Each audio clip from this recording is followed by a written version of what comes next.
તો ખેડા જિલ્લા સહકારી સંઘની ચૂંટણીના પરિણામો જાહેર થતાં જ માતરમાં ભાજપમાં ભડકો થયો છે। માતરમાં ભાજપ સંગઠનમાં આંતરિક વિખવાદ સપાટી પર આવી ગયો છે। ભાજપના પૂર્વ ધારાસભ્ય કેસરીસિંહ સોલંકી સામે માતર વિધાનસભા વિસ્તારના સંગઠને નારાજગી વ્યક્ત કરી છે। પૂર્વ એમએલએએ 2 વખત પાર્ટી વિરુદ્ધ જઈને હારનો સામનો કરાવ્યો હોવા છતાં પક્ષ તરફથી કાર્યવાહી ન કરાતી હોવાનો કાર્યકર્તાઓએ આક્ષેપ કર્યો છે। આ મામલે માતરના ધારાસભ્ય સહિત 200 કાર્યકર્તાઓએ કમલમ પહોંચીને રજૂઆત કરી। સાથે જ કેસરીસિંહની પાર્ટીમાંથી તત્કાલ હકાલપટ્ટી કરવાની માંગ કરી છે। પાર્ટી કોઈ પગલાં નહીં લે તો રાજીનામાની પણ કાર્યકર્તાઓએ ચીમકી ઉચ્ચારી છે।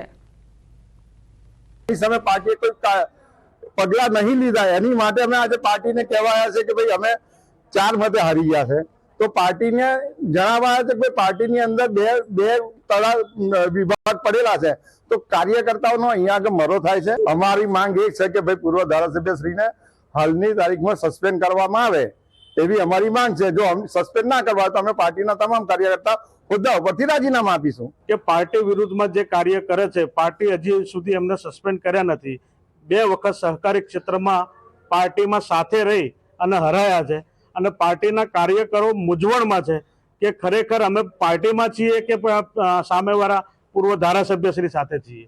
કોઈ પણ પ્રદેશ અધ્યક્ષમાં કોઈને લેવાના હોય તો મહેરબાની કરીને કોઈ લેશો નહીં, કારણ કે જો પોતાનું ઘર જ ના સાચવી શકતા હોય તો ગુજરાત પ્રદેશમાં જઈને શું એમનું ઘર સાચવી શકવાના છે।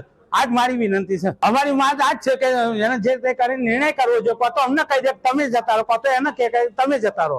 આવનારી ખેડા જિલ્લા પંચાયતની ચૂંટણીમાં જો સખત પગલાં ભરવામાં નહીં આવે તો ત્યારે 4 બેઠકો માતર વિધાનસભા જિલ્લા પંચાયતની ત્યારે 4 બેઠકો કોંગ્રેસ લઈ જશે। ખેડા જિલ્લા ભાજપમાં ફરી એકવાર વિરોધનો વંટો જોવા મળ્યો છે। જે પ્રકાર તમે દ્રશ્યો જોઈ રહ્યા છો કે જે માતર જે વિધાનસભા છે તેના પૂર્વ ધારાસભ્ય કલ્પેશ કેસરીસિંહ સોલંકી દ્વારા ભાજપ વિરુદ્ધ જઈ એપીએમસીમાં ચૂંટણી લડ્યા તેમજ જિલ્લા સંઘ સંઘમાં ચૂંટણી લડ્યા હતા। તેઓને તાત્કાલિક અસરથી સસ્પેન્ડ કરવા માટે અત્યારે અહીંયા કાર્યકર્તાઓ રજૂ કરવા પડે। જે પ્રકાર તમે દ્રશ્યોમાં બતાવી રહ્યો છું કે અત્યારે આજે કેસરી છે તેમને તાત્કાલિક સસ્પેન્ડ કરવામાં આવે, કારણ કે વિષય એવો ઉભો થયો છે કે તેઓ દ્વારા ભાજપ વિરુદ્ધ વારંવાર કૃત્ય કરવામાં આવે છે। ભાજપ વિરુદ્ધ એપીએમસીમાં પણ ચૂંટણી લડ્યા હતા ત્યારે જે કાર્યકર્તાઓ તમે જોઈ રહ્યા છો માતર તાલુકા 4 મંડળના પ્રમુખો તેમજ પૂર્વ ઉપાધ્યક્ષ ચંદ્રેશભાઈ પટેલ, અજીતસિંહ ગઢવી સહિતના જે તમામ નેતાઓ છે, રાજુભાઈ પટેલ હોય, મોન્ટો, તમામ લોકો એક જ રજૂઆત કર્યા છે કે કેસરીસિંહને તાત્કાલિક હોદ્દા પરથી દૂર કરવામાં, બાકી તેઓ પોતાનું રાજીનામું આવનાર સમયમાં પ્રદેશમાં જઈને ધરી દેશે। ઉમંગ પટેલ, ન્યૂઝ 18 ગુજરાતી,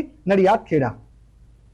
તો રાધનપુરને જિલ્લો બનાવવા માટે માંગ, કોંગ્રેસે રામધૂન બોલાવીને યોજ્યા ધરણા। કોંગ્રેસ મહિલા કાર્યકરોની પોલીસે કરી છે અટકાયત। આગામી સમયમાં ઉગ્ર આંદોલનની ચીમકી। જિલ્લો બનાવો રાધનપુરને જિલ્લો બનાવો, ન્યાય આપો કે વર્ષો જૂની એક રાધનપુર તાલુકાની માંગ રહી છે અને આ તાલુકાની અંદર તમામ સુવિધા અહીંયા ઉપલબ્ધ છે, છતાં રાધનપુર તાલુકાની જૂની માંગના જે અહીંયા મોટા નેતાઓ બની બેઠા છે એ નેતાઓ રાધનપુરને બાકાત રાખે છે। હું એ કહેવા માંગુ છું કે જે અત્યારે મોટા નેતા બની બેઠેલા છે કે જે ધારાસભ્ય અને ધારાસભ્યથી સાંસદ અને સાંસદથી અધ્યક્ષ એમને જો આ ખુરશીઓ મળી હોય તો એ રાધનપુરનો પ્રતાપ છે અને રાધનપુરે આપેલું છે તો ક્યાંક ને ક્યાંક એ રાધનપુરને ભૂલી રહ્યા છે, રાધનપુરની પ્રજાને ભૂલી રહ્યા છે। રાધનપુર સાથે ધરાહર અન્યાય થઈ રહ્યો છે।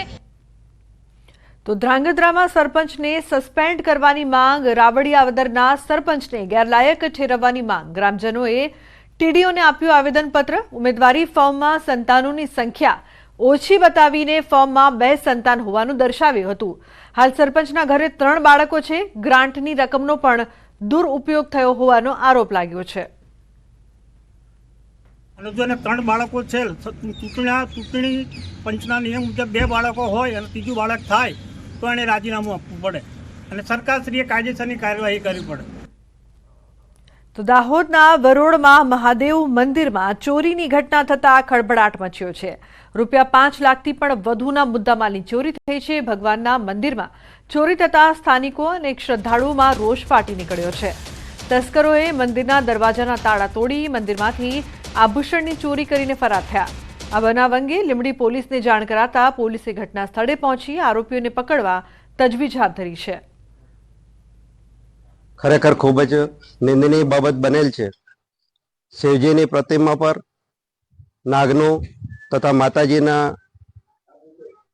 સોનાના પાયલ હાથના એ ફૂલ તથા કાનની ઝુમકી વગેરેની ચોરી કરેલ છે. દર્શન કરવા માટે સવારમાં 4:30 વાગે નિત્યક્રમ પ્રમાણે હું આવતો હતો. એ પ્રમાણે હું આવ્યો અને આવીને મેં જોયું અંદર તો તાળાઓ તૂટેલા હતા અને ભગવાનની જે શણગાર આભૂષણો પહેરાવેલા હતા એની ચોરી થઈ જણાય એટલે મેં ગામ લોકોને વાત કરી. વડોદરામાં ખૂંખાર ધાડ પાડવો 44 વર્ષે પકડાયા. પેટ્રોલ પંપ અને હોટલમાં ધાડ પાડી હતી. યુવાનીમાં ધાડ પાડનાર આરોપી વૃદ્ધ વયે ઝડપાયા છે. પોલીસે વેશપલટો કરીને મહારાષ્ટ્રમાંથી ઝડપ્યા. ખૂંખાર આરોપીઓને દબોચવામાં પોલીસને 44 વર્ષ લાગ્યા. 1981 થી 1984માં ટોળકીએ હાઈવે પર ઉપરા છાપરી ધાડો પાડીને ગભરાટ ફેલાવ્યો હતો.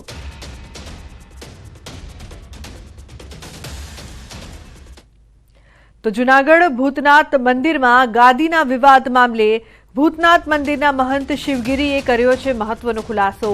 ભૂતનાથ મંદિરની જગ્યા બાબતે જૂનાગઢના પૂર્વ ડેપ્યુટી મેયર ગિરીશ કોટેચા અને સિનિયર વકીલ હેમાબેન શુક્લાએ મહેશ ગીરી પર ગંભીર આક્ષેપો કર્યા. બંધ કવરમાં રહેલા ડોક્યુમેન્ટ્સ જાહેર કરાયા. શિવગીરીની ચાદર વિધિ કરવામાં આવી હતી. મહેશ ગીરીએ કબજો લઈ લીધાનો આક્ષેપ કરાયો છે. શિવગીરીએ કહ્યું કે જૂનાગઢ ભૂતનાથ મંદિર ખાતે વર્ષ 2023માં મારી ચાદર વિધિ કરવામાં આવી છે. આ ચાદર વિધિ બાદ વિધિવત રીતે હું ત્યાં રહેતો અને બાપુની સેવા પૂજા કરતો હતો. પરંતુ મહેશ ગીરીએ 50થી વધુ લોકો સાથે આવીને ગેરકાયદે મંદિર અને ગાદી ઉપર કબજો જમાવી દીધો છે. વધુમાં કહ્યું કે હું મારું મોઢું બાંધીને ફરી રહ્યો છું કે મને મહેશ ગીરી તરફથી જીવનું જોખમ છે. તો બીજી તરફ સિનિયર વકીલ ડોક્ટર હેમાબેન શુક્લએ વસંતગીરીનું વસિયતનામું મીડિયા સમક્ષ ખોલ્યું અને કહ્યું કે 500 રૂપિયાના સ્ટેમ્પ પેપર પર સોગંદનામું કરવામાં આવેલું હતું જે નોટરી દ્વારા કરવામાં આવ્યું હતું.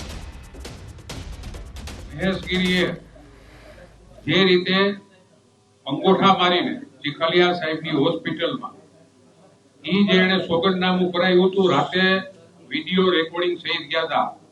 આ માણસની ટેવ વિડીયો રેકોર્ડિંગ રાઈટના આઈસીયુ વિભાગમાં જ જવાની છે. એટલે એ પણ વાર આવ્યું કે રાતે એ બાપુના અંગૂઠા મારી આવ્યો. જોગાનું જોગ એવું બન્યું કે બાપુ વેન્ટિલેટરમાંથી બહાર નીકળ્યા અને હાજા થઈ ગયા. સંતની અમે સમાધિ આપી અને ધીમે ધીમે સાધુ લોકો જે સમાધિમાં સામેલ થયા હતા એ બધાએ વિદાય લીધી. ત્યારબાદ મોડી રાતે મહેશગીરીના જે સમર્થકો કહેવાય એવા લોકો 50 થી 60 લોકોએ આવી અને મંદિર ઉપર કબજો કાયદેસરનો ગેરકાયદેસરનો કે જે કયો એ કબજો જમાવી લીધેલો છે. આપની પાસે આવવાનું કારણ એ કે આ વિલ અને જે જબરજસ્તીથી ભૂતનાથની ગાદી લેવાઈ ગઈ એ અંગે મેં 24/12/24ના રોજ જુનાગઢ પોલીસને એસપીને એક એફઆઈઆર આપી. એ એફઆઈઆર મારી આજ સુધી લેવાણી નથી. તે પછી મેં 1/1/2005ના રોજ મુખ્ય સચિવ ગાંધીનગરને લેટર લખ્યો. આની પણ કોપી તમને આપવામાં આવશે. મારી એફઆઈઆરની નકલ પણ તમને આપવામાં આવશે. જુનાગઢનો એક વધુ વિવાદ સામે આવ્યો છે. અંબાજી મંદિર બાદ જે છે એ કહી શકાય કે જે ભૂતનાથ મંદિરનો પણ વિવાદ સામે આવ્યો છે. શું કહેશો ગિરીશભાઈ, ભૂતનાથ મંદિરનો શું વિવાદ છે? ભૂતનાથ મંદિરમાં જે રીતે મહેશગીરી ચડી બેઠો અને એ પણ આજથી ને 1.5-2 વર્ષ પહેલા એ વસંતગીરીના જે અંગૂઠા મારી આવ્યો હતો આની માસ્ટરી એક જોઈ લો તમે. નથી કોઈની ઓપરેટિંગ સિસ્ટમ હોય. ગોકુલ હોસ્પિટલમાં પહેલા એણે વસંતગીરી બાપુના અંગૂઠા મારી આવ્યો હતો. બાપુ હાજા થઈ ગયા. એને એમ હતું કે મરી જાય. બાપુ હાજા થયા. 4 મહિના એ પછી જીવા હતા. આવીને એના સેવકો એમ કીધું કે બાપુ તમારા અંગૂઠા લઈ ગયા હતા રાતે ચીખલિયાની હોસ્પિટલમાંથી.